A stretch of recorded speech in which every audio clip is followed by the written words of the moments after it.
Lundi le 28, bienvenue en prenant votre café. Gros chaud ce matin. Soyez-vous tranquillement. Alors, on va parler de la Russie, bien entendu. L'Ukraine, qu'est-ce qui se passe là-bas? On parlait du froid. Il fait froid. Hein? Je suis en train de lire mes notes. Oh, les laits végétaux. J'ai des petites nouvelles pour vous autres. Oui. En Malaisie, on vole l'électricité. On va vous dire pourquoi. Un burn-out à cause de TikTok. Le prix du bois, ça fait longtemps, on n'a pas regardé ça ensemble. On va regarder ça. Insolite, un insolite triste un peu, mais voilà. Je vous montre un autre projet en crypto qui frôle le Ponzi Scheme, ou qui frôle, ou qui s'en est un. On va regarder ça ensemble parce que des fois, il faut regarder d'autres types de choses. La crypto, c'est pour les foleries aussi. Je vais vous en montrer un. Ça n'est pas une recommandation. Hey, je vous parle de deux, je ne sais pas si c'est les deux crayons les plus aiguisés du coffre. Il l'était jusqu'à temps qu'il fasse une gaffe comme tous les petits riches, les petits pauvres ou les petits voleurs. C'est aujourd'hui que le retour au travail est possible. Hein? Allocation de départ pour les élus, les placements polluants. On va parler de tout ça. Hein? Mais tout d'abord, l'actualité vue par un entrepreneur.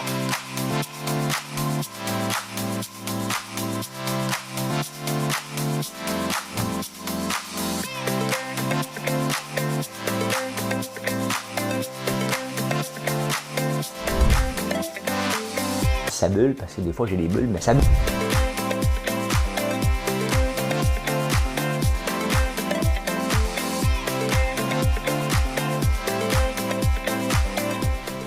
Essayer de faire un spectacle.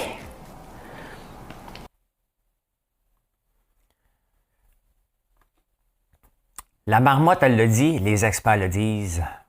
On a encore pour 30 à 40 jours de froid. Encore cette semaine, il va faire froid, hein? Pour la semaine de relâche. Donc, il va faire froid encore. Un petit bout, on n'est pas sorti du bois. Ce matin, il fait froid. Moi, je le sais comment il fait froid parce que le micro lâche quand je vous fais un direct. C'est comme ça que ça passe. Hey, la chanson du jour. On va essayer de la réussir. Je sais que cette chanson-là, vous allez l'avoir dans la tête pour le restant de la journée. Et c'est quelqu'un qui me l'a envoyé. C'est pas une demande spéciale, c'est par rapport à un sujet que j'ai parlé hier. Madame Cahouette. Le tournesol n'a pas besoin d'une boussole, ni d'arc-en-ciel,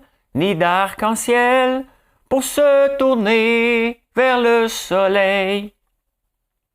Le tournesol n'a pas besoin d'une boussole. Alors ma belle, regarde un peu vers le soleil. Voilà le discours d'un garçon qui mourait d'amour pour une demoiselle qui dormait tout le long du jour. Le tournesol. Le tournesol n'a pas besoin d'une boussole. Dis que j'ai déjà fait les dragons, moi, puis j'avais une cravate.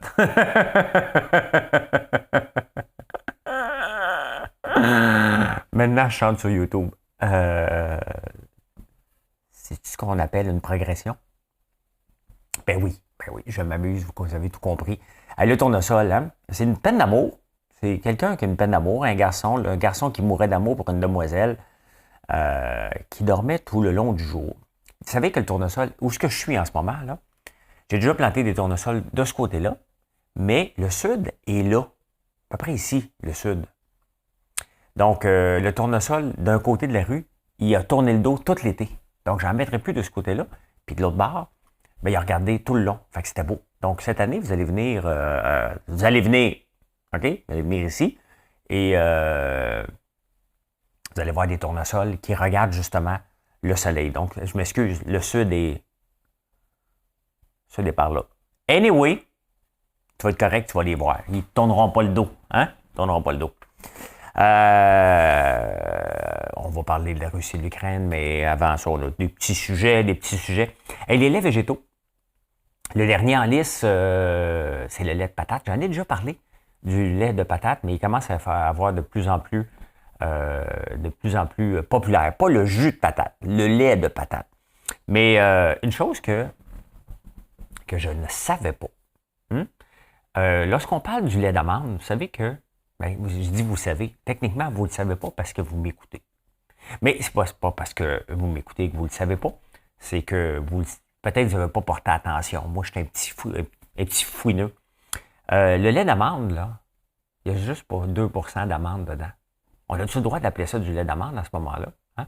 À base d'amande, peut-être. Hein? Il va falloir jouer sur les mots. On ne peut pas appeler ça du lait. Un breuvage laitier, non laitier, à base d'amande. Pour un corps gras, souvent, ils mettent du lait de coco. Donc, tu te mets de prendre un lait de coco en partant.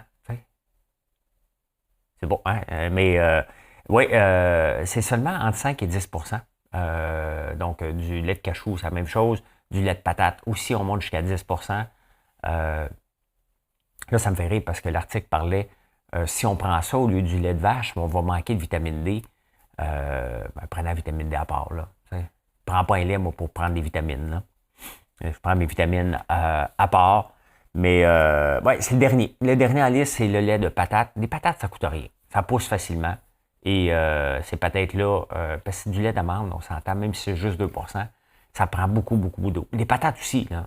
Mais tu sais, une amande, c'est gros de même. Une pétac, gros de même. Fait que, ben voilà, c'est les derniers laits végétaux en liste. Hey, la Malaisie, je disais dans des journaux de la Malaisie. C'est ce qui est le fun, là. Je me suis abonné à un paquet de journaux avec mon application Press Reader. Et là, je peux commencer, comme là, le show se termine, je recommence déjà le prochain. Donc, ça me permet d'être plus organisé encore et de vous offrir du meilleur contenu. En Malaisie, il y a des compteurs. Puis, tu sais, on se le dit, c'est un pays un petit peu plus... un petit peu d'argent en dessous de la table. Hein? Fait qu'il y a des gens qui... des bitcoineux, des petites usines de minage de bitcoin, qui donnaient des pourboires, hein, du bribery. Donc, il dit au gars, mettons, là, t'es le fonctionnaire qui s'en vient prendre le compteur d'Hydro-Québec comme ici. Là. Fait que là, tu l'attends. Tu l'attends deux bras croisés comme ça, puis tu dis, tu vas-tu vraiment prendre le compteur? Ils disent, ouais. Tu vas-tu vraiment prendre le compteur? Ça va aller. Ils vont me tromper. Fait qu'ils forçaient les fonctionnaires à pas lire le compteur ou fermer les yeux, de ne pas voir ce qu'il y avait. Donc, ça leur permettait d'avoir du bitcoin gratuit, de miner du bitcoin gratuit. Parce que ça coûte cher, mais miner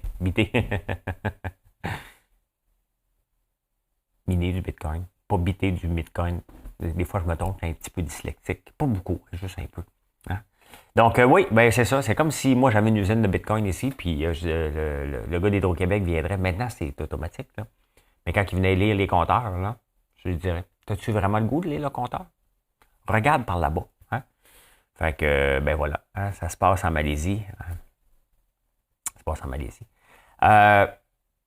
Burn-out. Il y a des artistes qui sont burn-out à cause des réseaux sociaux, principalement TikTok.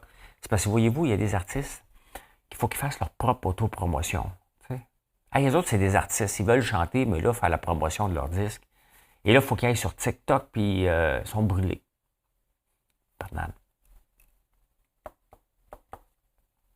Le tournesol, le tournesol. Ah, c'était Nana Mouskouri qui chantait ça. Hein? N'a pas besoin d'une boussole. Je regarde mes cheveux, là, je suis pas mal content de mon travail en route vers Richard-Séguin. Je devrais le rencontrer, qu'on prenne une photo. Ouais, mes cheveux sont aussi longs que les siens. J'écoute plus. J'étais un pouilleux. Ouais, c'est ça. T'sais. Je les invite à me suivre un peu. Hein? Parce que, tu sais, on est notre propre produit. Et, tu sais, les artistes, tu peux pas juste faire des albums puis dire, ben regarde, on m'écoutera, je suis pas obligé de faire la promotion. Il y a de la compétition. Tu sais, c'est un job, là. Si tu décides d'être artiste, ben il faut que tu ailles sur les réseaux sociaux. Hein? C'est là que tu fais ta promotion. C'est ce que je fais. Hein? Je suis sur tous les réseaux sociaux. Pourquoi? Parce que j'ai une promotion à faire. J'ai une compagnie à faire vivre. Et ben, c'est la meilleure place pour être, c'est d'être partout. Vous êtes là. Je ne mettrai pas des annonces dans les journaux, là. T'sais. Et venez me voir un spectacle, ça ne marche plus comme ça. Fait qu'il y a des artistes qui sont en burn-out, trouvent ça trop dur. La pression de s'auto-promotionner. sur les réseaux sociaux. Il faut toujours, tu mets du contenu, tu penses à du contenu. Je pense à ça 24 heures par jour, moi. Mais j'aime ça. Faut aimer ça, là. C'est pas comme une obligation de dire, OK, je vais faire du contenu. J'ai du fun à faire ça. J'ai beaucoup de fun. Hein? J'ai beaucoup de fun. Hey, il fait longtemps qu'on n'a pas regardé le prix du bois. Ouais, bon. Je ne l'ai pas demandé. Vous n'êtes pas obligé de toujours demander, mais regardez, ça ne lâche pas, hein? Ça ne lâche pas. Si on regarde, ça, c'est sur un an. On a eu le pic au mois d'octobre. Non, OK, au mois de mai l'année passée. Ça a descendu, puis là, regardez, ça remonte, hein? Ça remonte, puis avec les constructions qui s'en viennent, on n'est pas sorti du bois avec les constructions qui s'en viennent. Je regardais le prix du plywood. Je suis tellement content d'avoir trouvé mon deal de plywood que j'ai payé 25$ la feuille. Ben, dans le fond, j'ai pas payé. Mon contracteur a payé moins cher. Mais j'en voulais pas 800. On a fait un deal ensemble. Moi, j'étais prêt à payer 25. Le gars était prêt à. Mais si on achetait un plus gros lot, on avait un meilleur deal. Mais je suis pas vendeur de plywood, moi. J'aurais fallu que je mette une annonce, tu sais. Feuille de plywood. Tu viens acheter un popcorn, tu pars avec une feuille de plywood. Non, faut pas exagérer. Hein? Faut pas exagérer. Hey, quelle tristesse, on va parler de la Russie et de l'Ukraine. Mais d'un autre angle, hein, rapporté, j'écoute beaucoup CNN là, pendant que CNN est toujours allumé parce que c'est presque divertissant. Même si c'est d'une tristesse inouïe, écouter CNN en temps de guerre, c'est presque un must pour le divertissement.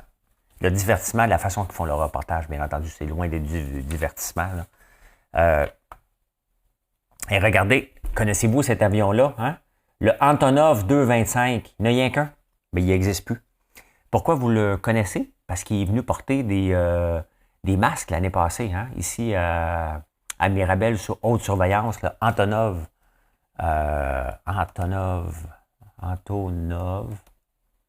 225 qui était détruit Mirabel. Je pense qu'il avait été accueilli par Justin Trudeau même. À Mirabel ce matin, ben c'est ça, le 24 mai 2020. Hein?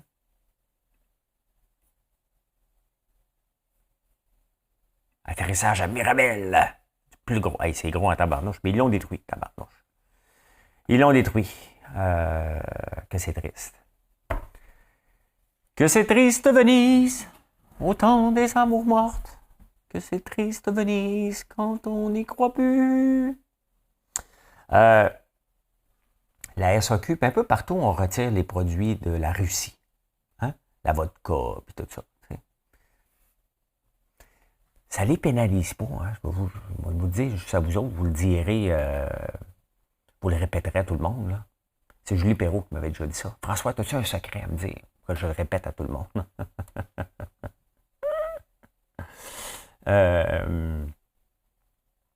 Retirer les produits des tablettes là, de la SAQ, ça ne change rien. C'est pas ça qu'il faut faire. C'est déjà payé. Honnêtement, en ce moment, là, ça reste un choix de consommateur d'aller acheter cette vodka-là. Mais en ce moment, c'est la SAQ qui se tire dans le pied parce que là, elle va être prête avec des produits. Hein? Elle ne peut pas les retourner. Là. C'est acheté, c'est vendu, c'est terminé. C'est une vente finale. Là. Hein? Donc, à quel moment qu'on va les remettre? Est-ce qu'on va remettre ça sur les tablettes, les produits russes? Hey, ça ne sera pas cette année. Là. Ça sera pas dans, en ce moment, là, c'est un mauvais move. C'est un move politique. Hein? Mais le vrai move aurait été de dire, regardez, on arrête nos achats. On va le laisser là parce qu'on l'a déjà... ça s'explique. On peut l'expliquer, de dire, écoutez, regarde, faites votre choix d'acheter. Maintenant, on l'a ici. Vendez-le à rabais pour qu'on s'en débarrasse. Mais de ramener ça dans les entrepôts, combien de millions qu'on vient de perdre par rapport à ça? C'est pas, tu sais, la vraie solution, c'est de dire, regarde, non, on n'achète plus de là. C'est terminé. On n'achètera plus de vodka russe. On ferme les livres là-dessus. Les dossiers sont terminés. Même dans... Tu sais, tu peux pas recommencer dans 6 mois faire semblant de rien, là. Ça doit être terminé, OK? Tant que Poutine va être là, que le régime va être comme ça, t'arrêtes tes achats, point final.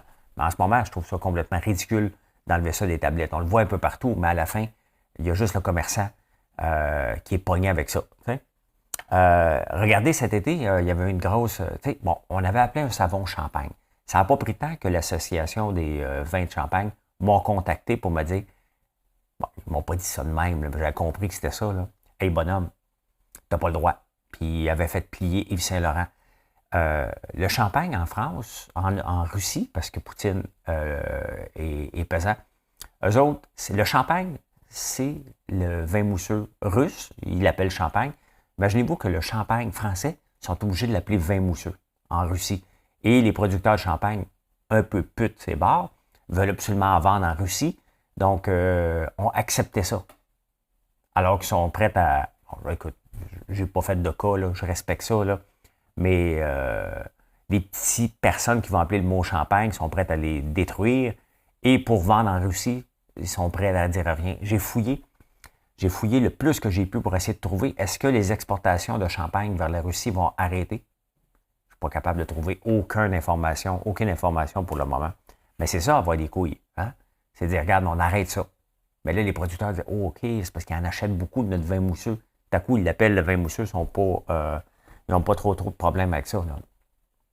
Mais c'est ça. Les vraies solutions, c'est de dire, regarde, les achats, là, c'est terminé.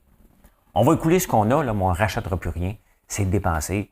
Et on va arrêter d'exporter vers là-bas. C'est ça, des vraies sanctions. Là, on parle du nucléaire, tabarnane. Tu sais, c'est un peu bizarre, un peu, parce que Poutine a dit, OK, on va s'asseoir avec le président ukrainien. Et je ne suis pas sûr qu'ils vont s'asseoir à la même table, là, ça va se tirer les cheveux. Là. C'est sûr que ça va être par vidéoconférence ou en Biélorussie, là, mais je ne sais pas. Hein, juste se rendre là, ça va être assez complexe. Là. Mais en même temps, tu veux t'asseoir avec quelqu'un qui dit, ben écoute, regarde, là, ça se tape pas assez, là, on va peut-être sortir le nucléaire. Comment tu veux t'asseoir avec quelqu'un qui débarque chez vous? Tu sais, mettons, là, je suis ici chez nous, là, moi, là, puis toi, là, tu débarques, tu dis, bon, c'est à moi, c'est ça. Ben non, c'est à moi. Non, tasse-toi. C'est à moi. Non, mais c'est à moi. Là, après ça, tu te dis, OK, parfait.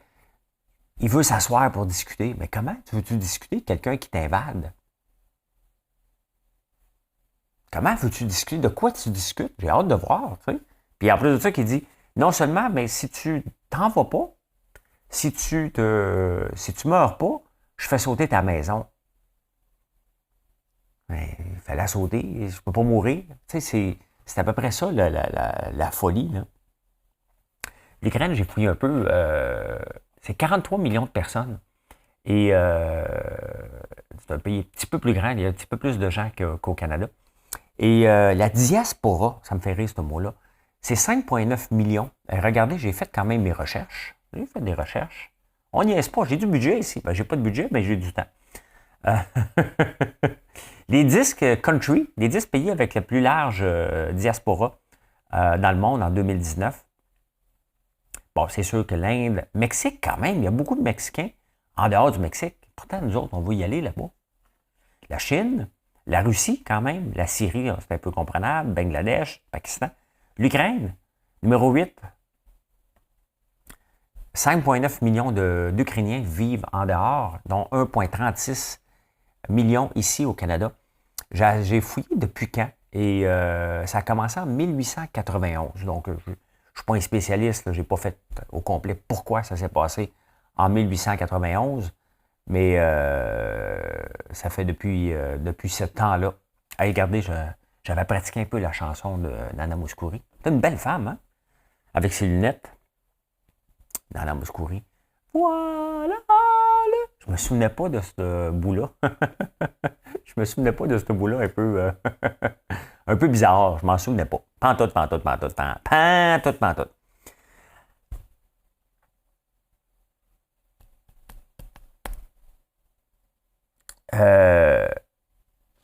Il y a des investissements. En ce moment, là, ce matin, je vais parler d'investissement à 9h20 jusqu'à 10h. Les lundis financiers, c'est le même que j'appelle ça maintenant, sur YouTube en direct. Et on va regarder les investissements, les compagnies d'armement ce matin. Il y a quelque chose de macabre un peu, hein? Pendant que ça se tire dessus, ben il y en a qui font de l'argent parce qu'il y a des compagnies qui vendent beaucoup d'armes. je n'investis pas là-dedans. Là. Je ne sais même pas si j'ai des fonds qui ont investi là-dedans. Je ne pense pas. Mais hein, il y a quelque chose de weird un peu d'acheter des compagnies d'armement. J'en achèterai jamais. Même pour du day trading, je le ferai même pas. Hein. Ça ne m'intéresse pas pantoute, mais on va regarder ça quand même ce matin. Dans l'insolite. J'ai un insolite différent ce matin, un peu bizarre. Vous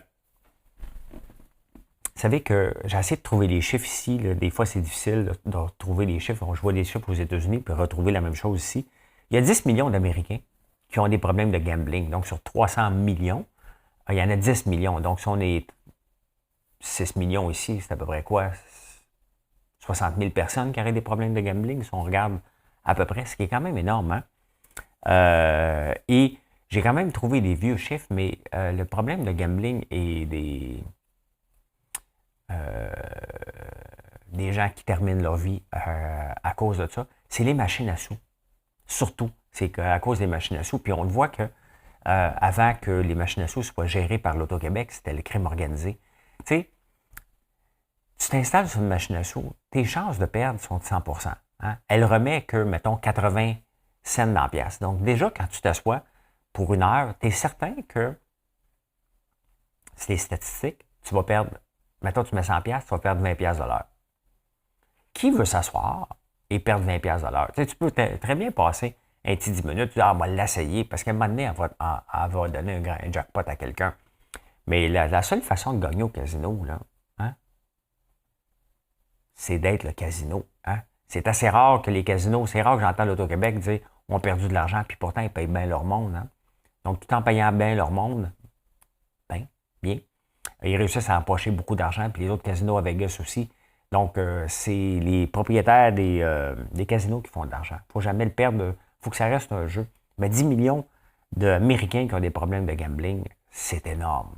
C'est énorme. 10 millions. Hey, hein? C'est pas rien, 10 millions. Et je vous parle souvent de crypto. Je vous ai montré des choses intéressantes. On va refaire un petit recap des derniers jours. Et ce que je vous présente là, bien entendu, ce ne sont pas des recommandations en aucun moment. Faites vos recherches. Je ne suis pas un analyste financier. Je n'ai pas le droit de donner des conseils selon l'AMF. Ça ne me tente pas d'en donner non plus. Je vous fais juste part de mes recherches et où je mets l'argent à l'occasion. Donc,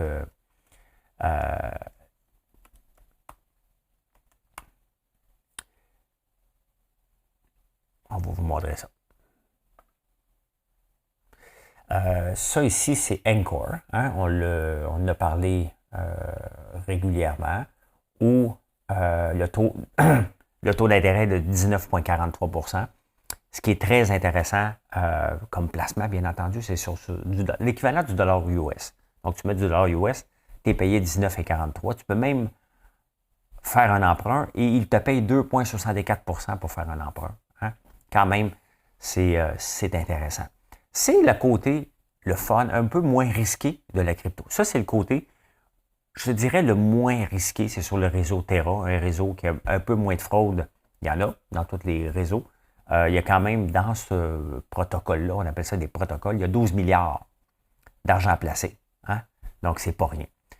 Ça, c'est le moins risqué.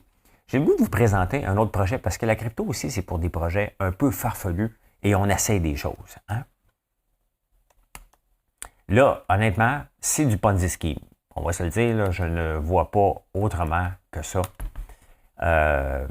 Mais c'est ça aussi, la crypto. C'est des choses. The best auto-staking and auto-compounding protocol in crypto. Okay? Je vous montre.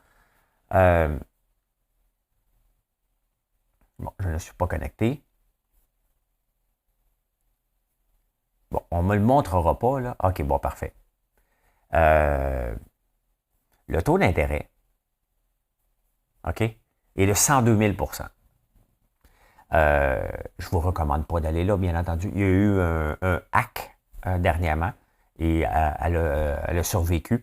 Donc, à toutes les 30 minutes, OK, ton argent et le calcul des intérêts sur ton argent est et computer.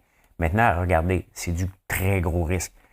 C'est du Ponzi scheme, on va se le dire, là, mais c'est ça aussi, la crypto, il y a des projets comme ça. Celui-là, il est quand même là depuis plusieurs mois. Donc, en toute transparence, là, j'ai mis 30 pièces là-dedans, 30 US. Et ça fait peut-être 6 semaines, 7 semaines, je suis rendu à 66 OK? Quand tu achètes, tu as une taxe à l'entrée et tu as une taxe à la sortie.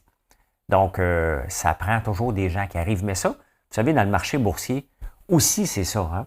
Le marché boursier, tu as besoin tout le temps, si tu veux que ton action monte, tu as besoin des gens qui l'achètent, qui en veulent, qui veulent l'acheter encore plus. Mais on l'achète sur les prévisions d'une compagnie.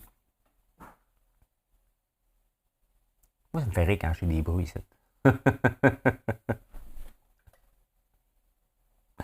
Ça me donne des frissons. Je me donne des frissons. C'est une vieille maison, fait que ça craque. Hein? J'ai vraiment des frissons. Hein? Quand j'entends des bruits, c'est ça que ça fait. Donc, c'est 102 000. Donc, tu as une taxe à l'entrée de 13 puis tu as une taxe à la sortie de 18 à peu près. Donc, en partant sur ton dollar, il va t'en rester que 70 cents. Mais bon, est-ce que ça va toffer? Est-ce que c'est légal? Selon moi, c'est pas légal. Ils ne font pas de placement. Hein? Ils sont juste là parce qu'il y a des gens qui en rachètent constamment. Et quand tu en rachètes, ben, ça fait de l'argent pour repayer les intérêts. Donc, c'est 102 000, mais c'est pas tout à fait ça. À toutes les 30 minutes, tu as un taux d'intérêt. C'est ça aussi, la crypto. Hein? C'est ça aussi. Donc, soyez prudents, bien entendu. Ce ne sont pas... Ce que je vous présente là, ce sont mes recherches et des choses un peu flyées. Ça, c'est des choses un peu flyées de la crypto. On s'entend que là, on est dans le decentralized finance. On est creux. OK? À quel moment je vais revendre? Je ne sais pas. Hein? Je ne sais pas à quel moment je vais commencer à en revendre. Bon, j'ai seulement 66 là. Donc, si je vendais, ça me fait 6 piastres par semaine. Hein? Donc, c'est un beau placement, mais on s'entend que c'est extrêmement risqué. Et non seulement ça, je pense sincèrement que si les autorités regarderaient ça, je me demande si ça serait légal. Je vous dis de ne pas mettre une scène là-dedans. Allez pas là-dedans. Je vous présente des choses un peu plus flyées qui existent. Parce qu'on peut parler de Shiba Inu. Hein? On peut acheter du Shiba puis espérer que ça monte d'une scène. Regardez, les gens espéraient ça, du Shiba. On regarde ça ensemble. Le Shiba Inu est ici. Regardez le nombre de zéros qu'il y a. Hein? 0, 0, 0, 0, 0. Il y a 4 zéros. Et les gens pensaient que c'était pour monter à une scène ou même à une pièce. Ça n'a pas de sens. La capitalisation de ça est déjà, je sais pas le market cap là-dessus, mais ça n'arrivera pas qu'il va monter à une scène. Là.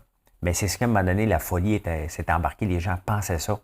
Donc, voilà. Mais la crypto, elle monte en ce moment. Donc, ça veut dire que ça semble vouloir se calmer au point de vue de la guerre là-bas. C'est un bon baromètre. Hein? On regarde la crypto, on peut savoir ce qui se passe dans les guerres. Donc, c'est intéressant à regarder. Ben, c'est pas intéressant. Je me suis mal exprimé. C'est pas ça. Ça donne un baromètre. Qu'est-ce qui se passe? Hein? Quand tu vois que ça descend beaucoup, tu dis, OK, est-ce qu'il a attaqué? C'est certain qu'avec... en ce moment, si j'ai un seul conseil à vous donner, soyez prudents et gardez-vous sur les lignes de côté. C'est certain que si Poutine pèse sur le bouton nucléaire,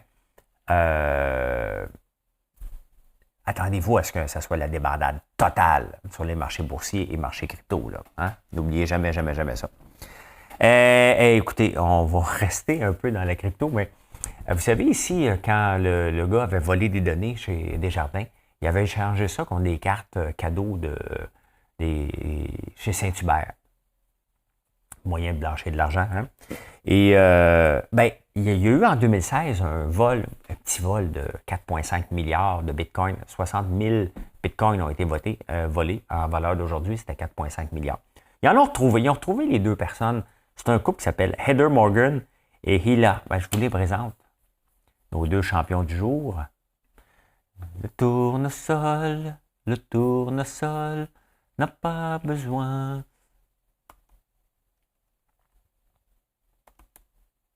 Heather Morgan.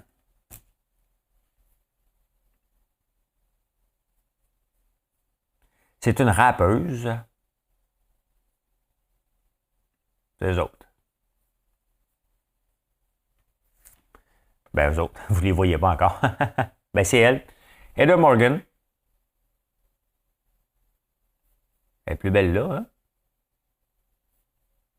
Pourquoi ils ont pris cette photo-là? Bon, c'est elle. Euh, c'est une rappeuse, une femme d'affaires. C'est surtout une grosseuse. Hein? Eux autres, avec son chum, ils ont volé du Bitcoin. Mais là, qu'est-ce que tu fais quand tu te ramasses avec 4,5 milliards? Faut que tu vives, hein? Et ses amis, on se demandait, mais comment ils font pour vivre? Parce qu'elle s'est mariée au mois de novembre. Et elle est rentrée comme Cléopâtre avec des porteurs. Puis là, ouais, là, il n'y a pas de problème. Ils vivaient à New York. Mais eux autres ont continué à vivre, se sont affichés sur les réseaux sociaux, beaucoup d'affichage sur les réseaux sociaux. Et ça me fait penser un peu à Inventing Anna, que je viens d'écouter sur Netflix. Netflix est déjà sur leur cas à eux. Et vous savez comment ils se sont fait pincer? Quand même que le Bitcoin et l'anonymat, ben, tu fais une transaction à partir d'un PC. Hein. Puis à un moment donné, ben, tu peux utiliser un VPN pour essayer de te cacher, mais à un moment donné, tu peux l'oublier, puis c'est ça qu'ils ont fait. Et il s'est inscrit, il a acheté des cartes cadeaux sur Walmart de 500$. Il fallait qu'il rentre son adresse email. Et l'adresse email, ils ont retrouvé l'adresse IP, et là, ils ont dit, oh, c'est la même personne. Fait qu'ils se sont fait prendre avec une carte cadeau. Hein? Les gens pensent qu'avec les cartes cadeaux, tu peux t'en sortir. Moi, je connaissais un gars qui faisait des conférences et qui voulait être payé en carte cadeau en pensant que c'était pas imposable. Bon, oui, c'était imposable, des cartes cadeaux. Mais là, les autres sont fait pincer avec des cartes cadeaux. Hein? Hey, hein?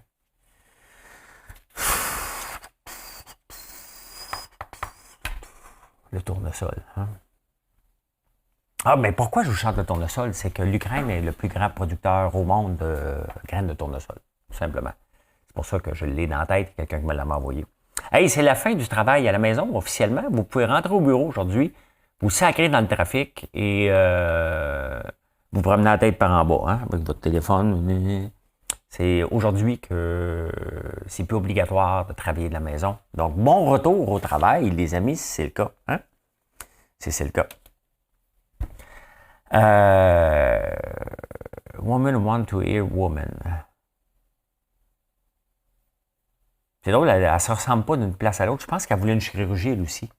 Je vous la remonte encore, là. C'est elle, ça? La voleuse.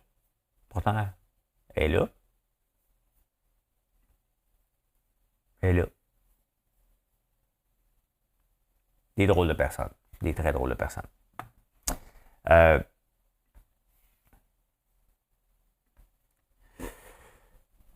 Les allocations de départ pour les élus dans le devoir, on parle de ça aujourd'hui.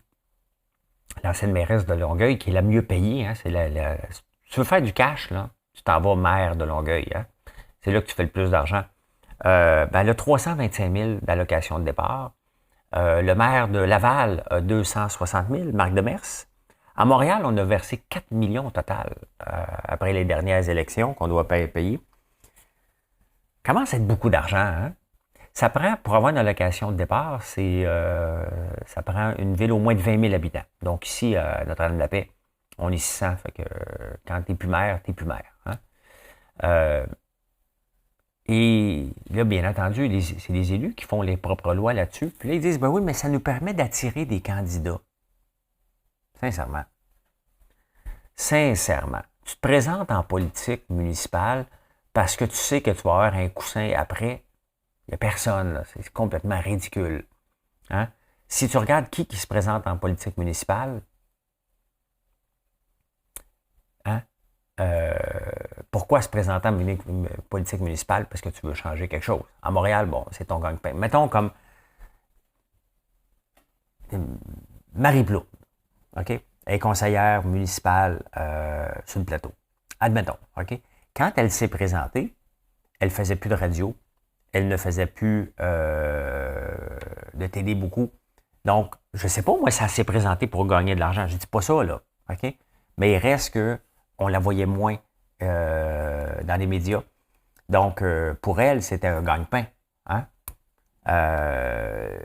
Donc, Est-ce que ça l'a attiré, sachant que, pensez-vous vraiment qu'une fille comme elle, puis je la nomme parce que c'est le premier nom qui me vient en tête, là, mais pensez-vous vraiment qu'elle s'est présentée pour dire « Hey, je vais aller faire ça parce que moi, quand je vais partir, je vais avoir une allocation de départ. » Non. Non. Est-ce que tout le monde a le droit à une allocation de départ? Oui, 2 semaines. Hein? 2 semaines, 3 semaines, mettons, là. 1 an. 1 an. C'est un choix, là. C'est pas une carrière, être élu municipal. C'est un choix, c'est un moment que tu fais dans ta vie. Mais à un moment donné, il va falloir revoir les règles. Ça n'a pas de sens. Ça n'a pas de sens, là. Hein, c'est parce qu'à la fin, là, c'est toutes vos taxes de maison que vous payez. Moi, je trouve que ça n'a pas de sens. Ça n'a pas de sens. Vos placements dans la presse, ils font, je n'élaborerai pas beaucoup, mais ils ont fait un calcul des placements. Nos placements sont-ils polluants? Ça a l'air que nos placements sont plus polluants que des VUS. Là, à un moment donné, il faut arrêter de capoter. Là. Hein? Ben oui, c'est certain que si tu investis dans le pétrole, en partant, le pétrole est polluant. Mais c'est pas ça, il y a un coût. Il faut que tu regardes le coût de pollution versus le coût pour vivre. Regardez, mon chandail, il est polluant, c'est certain qu'il n'est pas fait ici, il doit être fait au Bangladesh ou en Chine. Donc, si tu regardes ça, il est polluant. Hein? Donc, moi, ça me fait rire des choses comme ça. Ben, ça me fait pas rire, je me dis, écoute, à un moment donné, c'est beau, là, mais il ne faut pas étirer trop sa loque en disant, hey, ton placement est polluant. Là, c'est certain que si tu investi dans Ford, ben Ford, c'est un auto, tu es polluant. Est-ce qu'on peut faire disparaître les autos? Ben non. Donc, à un moment donné, il y a un coût pour vivre. On devrait prendre, quand on fait ce calcul-là, on devrait dire, ben voici le coût de pollution, mais le coût, parce que c'est une nécessité aussi, avant d'envoyer des choses comme ça, parce que là, on se sent tous coupables d'avoir des placements. Là, t'sais. Ah, ben voilà comment j'ai vu l'actualité en ce dernier jour du mois de février, hein, une journée froide. Donc, c'est le temps là, des vendeurs d'appeler. T'sais, si vous avez besoin de faire votre fin de mois, ben, nous autres, on va vous appeler aujourd'hui. Hein? Puis, vous pouvez nous envoyer un email à info@commercialfrançoislambert.one. Les lundis, il y a beaucoup de demandes pour avoir nos produits en magasin parce que vous les voyez. On livre aujourd'hui des chaudières dans la région de Montréal, dans des maxis. Donc, je vais vous dire au courant de la journée quels maxis vont avoir nos chaudières aujourd'hui. Demain, c'est la région de Québec, Drummondville, Sherbrooke qui va avoir. Donc, il y a 23 maxis qui ont pris nos chaudières. Si vous ne les voyez pas, dites-moi-le. On va essayer de les rentrer partout. Ben, la réponse vous appartient. Hein? La réponse vous appartient quand on rentre nos produits. Vous m'avez envoyé en fin de semaine beaucoup de photos des GA, des Jean Coutu, des Patrick Morin, des Super Soirs, partout ce que vous trouvez nos produits. Puis il y a des places que vous les sortez rapidement. Un gros merci pour ça parce que vous voyez le travail derrière tout ça. Je vous le présente à chaque jour, mais c'est le fun. C'est le fun de voir ça, que vous aimez nos produits, que vous en parlez. Hein? Ben voilà, hey, bonne journée tout le monde, puis on se reparle un peu plus tard. N'oubliez pas, c'est les lundis Crypto et Finance, donc c'est sur YouTube en direct. Bye, à plus tard, 9h20. Bye bye.